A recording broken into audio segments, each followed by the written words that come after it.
transaksi mata uang asing dan instrumen keuangan. Di sini saya akan mengambil contoh kasus mengelola posisi aset atau kewajiban bersih yang terkena eksposur mata uang asing, bukan instrumen lindung nilai.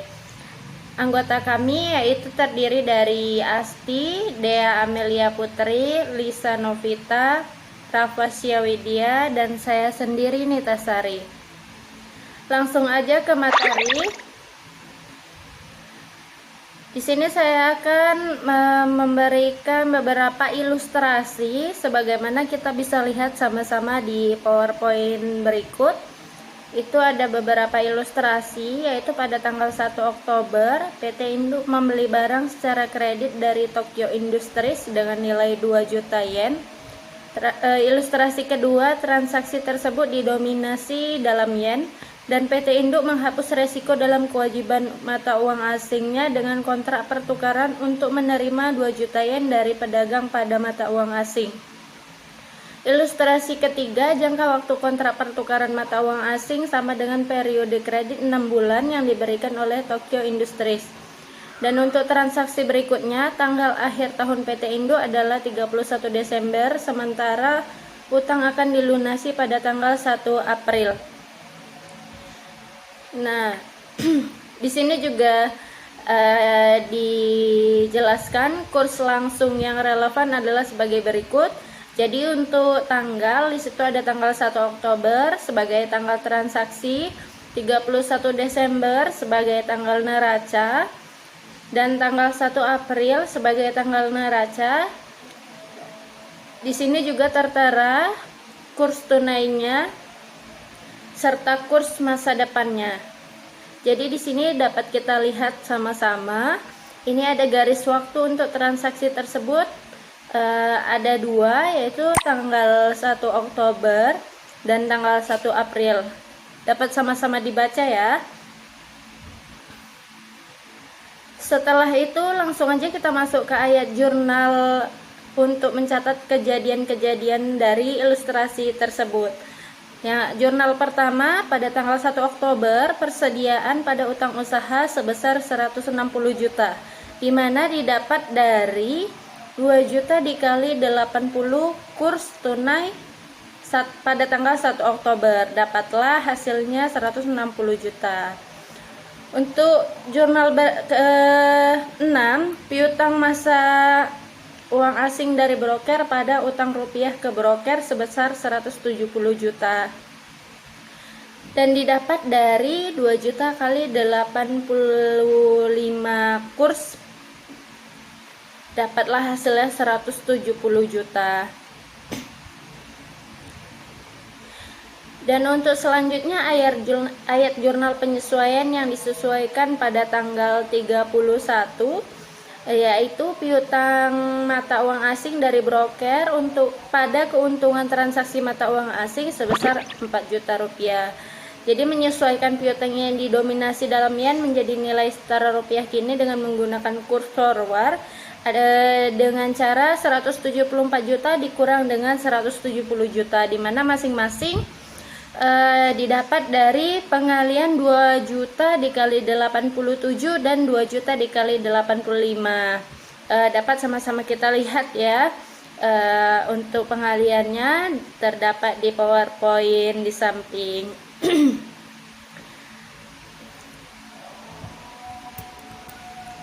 Setelah itu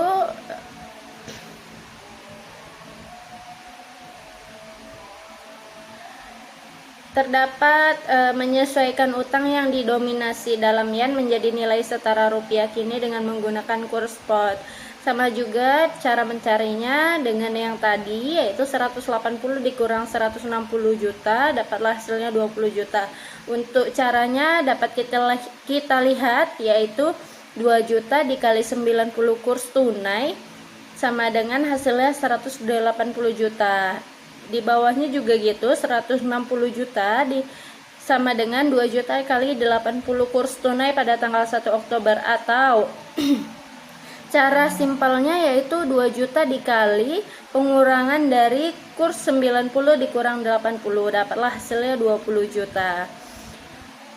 Dan di bawah ini adalah nilai setara rupiah dari akun didominasi dalam mata uang asing. Dapat kita lihat untuk cara mencarinya atau cara membacanya. Didapat contohnya 1 Oktober untuk akun piutang mata uang asing dari broker yang A 170 juta didapat dari 2 juta dikali 85 kurs forward untuk 180 hari pada tanggal 1 Oktober. Dan untuk cara nyari yang B, C, dan D itu sama saja. Dan di situ terdapat keuntungan atau kerugian transaksi mata uang asing. Untuk akun piutang mata uang asing untung 4 juta dan untuk utang usahanya minus 20 juta. Nah, selanjutnya adalah ayat jurnal yang diperlukan untuk tanggal 1, yaitu jurnal ke-9, yaitu kerugian transaksi mata uang asing pada piutang mata uang asing dari broker sebesar 2 juta. Untuk jurnal utang usaha pada keuntungan mata uang asing sebesar 8 juta. Cara pencariannya yaitu diselesaikan dengan cara 2 juta dikali pengurangan dari kurs 86 kurang 90. Untuk jurnal berikutnya utang rupiah ke broker pada kas 170 juta. Dan di sini dijelaskan juga untuk menyerahkan sebagai rupiah ke broker dimasukkan di dalam atau dipisahkan dalam per akunnya. Contohnya piutang mata uang asing dari broker, utang usaha, unit mata uang asing itu dipisahkan per akunnya.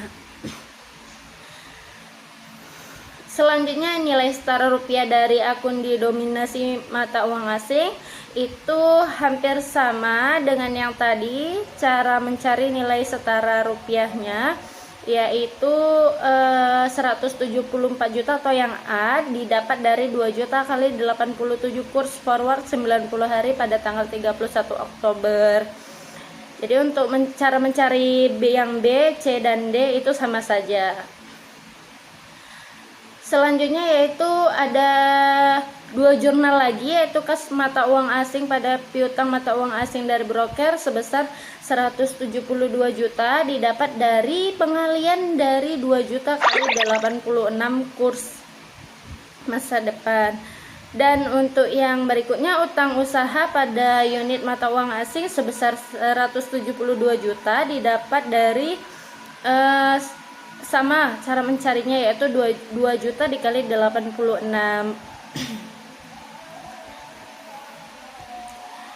Dan untuk laporan formal, laporan posisi keuangan atas jumlah neto forward exchange kontrak itu dapat diberikan contoh pada tanggal 1 setelah pencatatan transaksi, yaitu jurnal ke-5 dan 6 dapat disimpulkan maka aset sama dengan persediaan 160 juta dan liabilitasnya utang usaha 160 juta. Untuk posisi keuangan pada tanggal 31 Desember atau jurnal yang nomor 7 itu laporan posisi keuangannya ada aset forward exchange kontrak sebesar 4 juta, liabilitas dan ekuitasnya untuk utang usaha 180 juta, saldo labanya minus 16 juta.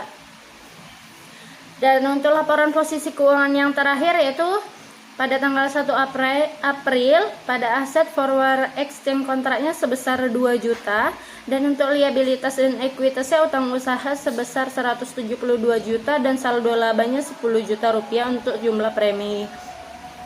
Sekian penjelasan dari saya untuk materi kali ini dan saya ucapkan terima kasih. Assalamualaikum warahmatullahi wabarakatuh.